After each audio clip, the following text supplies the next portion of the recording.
The impact show में आप सभी का स्वागत है। मैं हूं रजत अवस्थी और आप देख रहे हैं इम्पैक्ट भारत टीवी। बड़े दुख के साथ ये कहना पड़ रहा है कि इस देश में हिंदुओं का कुछ नहीं हो सकता, कुछ भी नहीं हो सकता। चाहे उनको सुधारने के लिए, चाहे उनको एकजुट लाने के लिए कितनी भी यात्राएं निकाली जाएं और कितने ही लोग अपना समय, अपना ज्ञान इसमें झोंक दें, बर्बाद कर दें, कुछ नहीं हो सकता।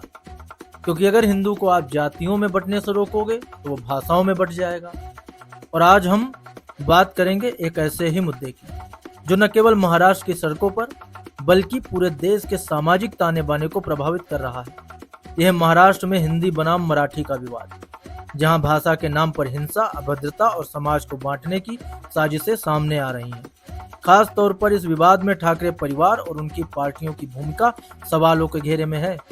क्या ये मराठी अस्मिता की लड़ाई है या सत्ता और सुर्खियों के लिए एक सुनियोजित खेल है? आज हम इस मुद्दे की गहराई में जाएंगे, तथ्यों को सामने लाएंगे और उन जिम्मेदार लोगों को उजागर करेंगे जो इस आग को भड़का रहे हैं। महाराष्ट्र एक ऐसा राज्य जो अपनी सांस्कृतिक विविधता और आर्थिक प्रगति के लिए जाना जाता है। मुंबई जो देश की आर्थिक राजधानी है, वहाँ हर साल लाखों लोग रोजी रोटी की तलाश में आते हैं, खासकर उत्तर प्रदेश और बिहार से। लेकिन हाल के दिनों में एक परेशान करने वाली प्रवृत्ति सामने आई। हिंदी बोलने वाले इन मजदूरों, दुकानदारों और आम नागरिकों के साथ मारपीट, अपमान और हिंसा की घटनाएं बढ़ रही हैं। और इन घटनाओं के पीछे बार बार एक नाम उभर कर सामने आता है, ठाकरे परिवार और उनकी पार्टियां शिवसेना, उद्धव गुटकी और महाराष्ट्र नवनिर्माण सेना MNS। हाल की कुछ घटनाओं पर अगर नजर डालें तो ठाणे के मीरा रोड इलाके में एक मिठाई दुकानदार को सिर्फ इसलिए पीटा गया क्योंकि वो हिंदी में बात कर रहा था।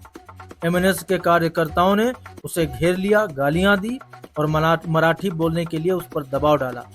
वीडियो वायरल हुआ और लोगों ने सवाल उठाया, क्या महाराष्ट्र में हिंदी बोलना अब अपराध हो गया है? एक अन्य घटना में ठाणे स्टेशन पर 2 हिंदी भाषी व्यक्तियों को मराठी न बोलने के कारण अपमानित किया गया। उन्हें कान पकड़कर उठक बैठक करने को मजबूर किया गया। ये घटनाएं कोई इक्का दुक्का घटनाएं नहीं हैं। मुंबई, ठाणे और अन्य शहरों में ऐसी हिंसा की खबरें बार बार सामने आ रही हैं। तो ऐसी कुछ पहले आपको घटनाएं बता देते हैं। मीरा रोड, ठाणे, जुलाई 2025। MNS कार्यकर्ताओं ने एक फूड स्टॉल मालिक को मराठी न बोलने पर पीटा। वीडियो में कार्यकर्ता दुकानदार को धमकाते और मारते दिखे। दूसरी घटना ठाणे स्टेशन, जून 2025 की है। 2 हिंदी भाषी व्यक्तियों को मराठी न बोलने पर अपमानित किया गया, उठक बैठक कराई गई। तीसरी घटना मुंबई, जुलाई 2025 की है। एक दुकानदार को MNS कार्यकर्ताओं ने घेरकर मराठी में बात करने के लिए मजबूर किया, मना करने पर उसकी पिटाई की है। इन घटनाओं का एक साझा सूत्र है, हिंदी को निशाना बनाना और मराठी अस्मिता के नाम पर हिंसा को बढ़ावा देना।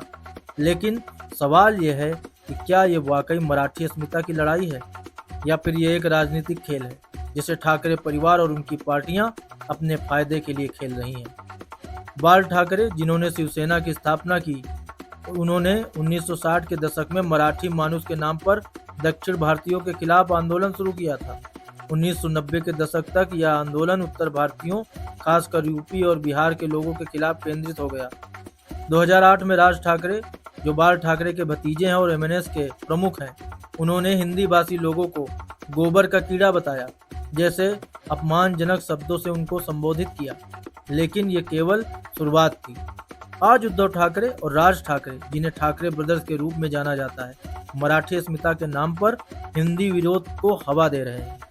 हाल ही में जब महाराष्ट्र सरकार ने राष्ट्रीय शिक्षा नीति 2020 के तहत 1ली से 5वीं कक्षा में हिंदी को तीसरी भाषा के रूप में अनिवार्य करने का प्रस्ताव रखा, तो दोनों भाइयों ने इसका पुरजोर विरोध किया। उद्धव ठाकरे ने इसे मराठी पर हमला करार दिया, जबकि राज ठाकरे ने इसे हिंदी थोपने की साजिश बताया। उद्धव ठाकरे और राज ठाकरे ने 5 जुलाई 2025 को मुंबई में एक संयुक्त मार्च की घोषणा की थी, जिसे बाद में विजय रैली के रूप में मनाया गया। जब सरकार ने हिंदी को अनिवार्य करने का फैसला वापस ले लिया, लेकिन इस जीत का असली चेहरा क्या था? यह रैली मराठी एकता का प्रदर्शन कम, हिंदी भाषियों के खिलाफ नफरत को बढ़ाने का जरिया ज्यादा थी। इस विवाद की जड़ों को समझते हैं। पहले महाराष्ट्र में भाषाई विवाद जो है वो कोई नया थोड़ी है।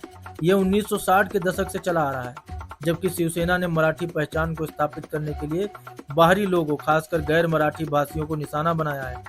लेकिन आज ये विवाद और भी खतरनाक रूप ले चुका है। अब इसमें आपको कई पॉइंट में हम समझाएंगे। पहला, राजनीतिक फायदा। ठाकरे परिवार ने मराठी अस्मिता को अपने राजनीतिक एजेंडे का केंद्र बनाया है। आगामी निकाय चुनावों में, खासकर बीएमसी चुनाव में, यह मुद्दा उनके लिए वोट बैंक को मजबूत करने का जरिया है। दूसरा पॉइंट, आर्थिक और सामाजिक तनाव।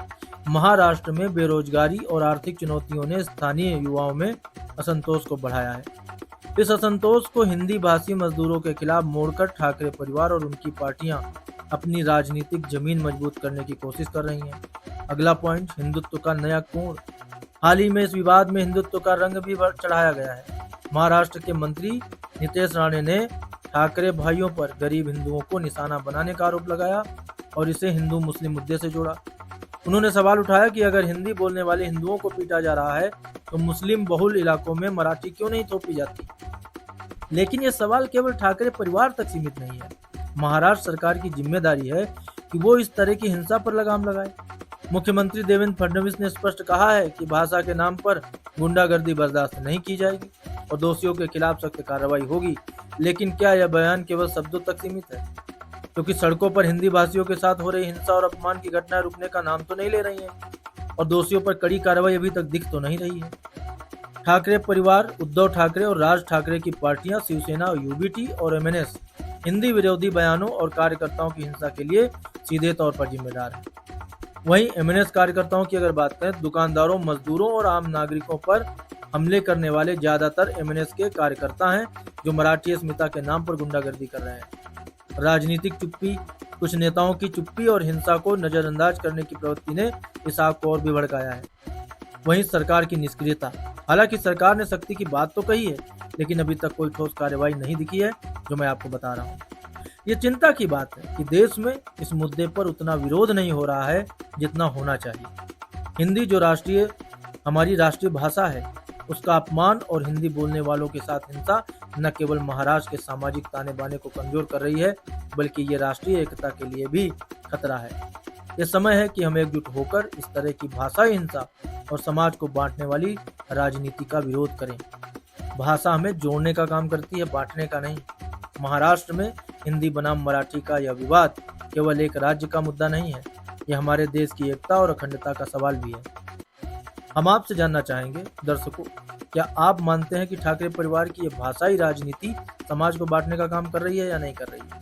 आप अपनी राय में कमेंट में दे सकते हैं।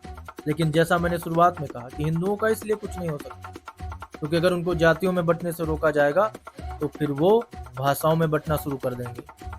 आपस में एक दूसरे के ही दुश्मन बने पड़े हैं। कैसे आप हिंदुओं को ऊपर लेकर के आओगे? वो नहीं जागना चाहते, कैसे जगाओगे? तो आज की ये बड़ी खबर यहीं तक। अब हमारी मुलाकात आपसे कल होगी एक और बड़ी खबर के साथ। तब तक आप देखते रहिए इम्पैक्ट भारत टीवी।